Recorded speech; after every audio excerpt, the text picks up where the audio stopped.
The D. E. Shaw and Company, was founded by David E. Shaw, a former Columbia University computer science professor with a PhD from Stanford University.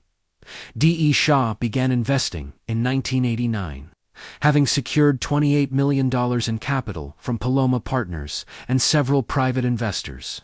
The company carefully protected its proprietary trading algorithms. Many of its early employees were scientists, mathematicians, and computer programmers. It makes extensive use of data science, statistical learning, quantitative methods, and proprietary computational technology to support fundamental research. The company also uses qualitative analysis to make private equity investments in technology, wind power, real estate, financial services firms, and distressed company financing. D. E. Shaw is a firm that all quants are dying to get into. Managing $50 billion, D. E. Shaw is instrumental in creating the quant industry that now owns 1/3 of all the U.S. stock market. For D. E. Shaw, their composite fund, which has been closed to new investors, is up more than 10%. That's beating the hedge fund average around 8%. But these days, investors are happy if they see a double-digit return. In the late 80s and early 90s, many scientists and engineers have entered into the hedge fund industry. They approach the market in a different way than economists. These are called ghost patterns. They have made billions of dollars for quant firms like D. E. Shaw and Renaissance Technologies.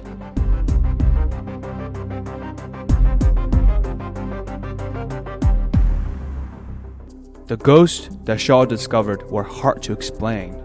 When he found recurring patterns and printed them out, there were no familiar terms that could be used to make sense of the anomaly. After earning his PhD from Stanford, Morgan Stanley hired David E. Shaw to create a computer system to support its quantitative trading. Morgan Stanley at the time has a secretive analytical proprietary trading unit that ran a computerized effort to profit from short-run liquidity effects in stock markets. The liquidity effect is a type of pattern that many quant firms tried to exploit. Simple patterns like this are discovered because they have behavioral explanations. Shaw believed patterns that are difficult or impossible to explain are more valuable because others are less likely to discover and exploit them. This approach is vastly different from Morgan Stanley, who still operated like the academia. As outlined in their company website, the firm uses a combination of quantitative and qualitative tools to uncover independent, hard-to-find sources of return across global, public, and private markets.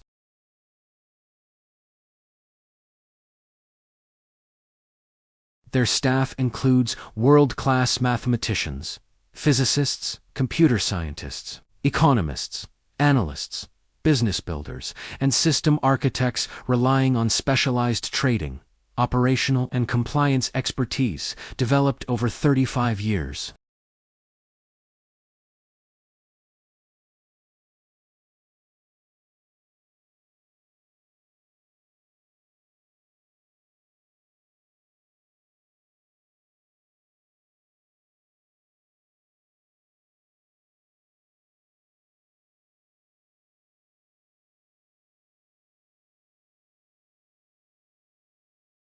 Their systematic strategies run on quantitative and computational techniques.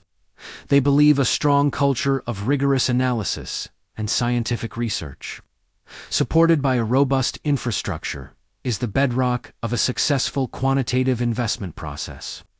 They identify statistically robust market inefficiencies through hypothesis formulation, testing, and validation based on practical knowledge of markets and advanced computational methods.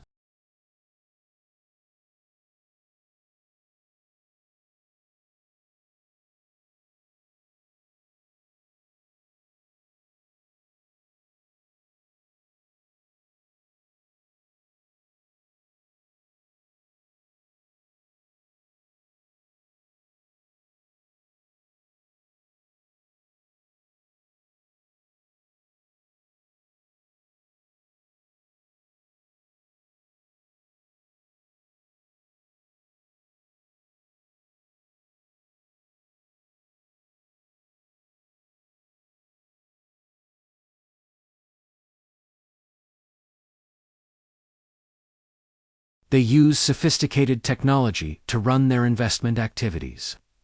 With more than 600 talented developers and engineers pushing its potential, when platforms don't meet their standards, they build their own.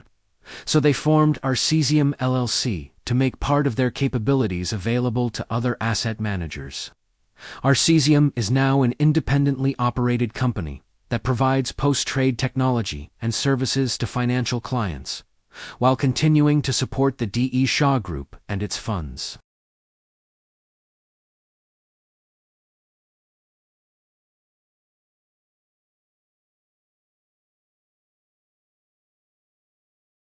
As a technology development firm, they are an active user of open-source software.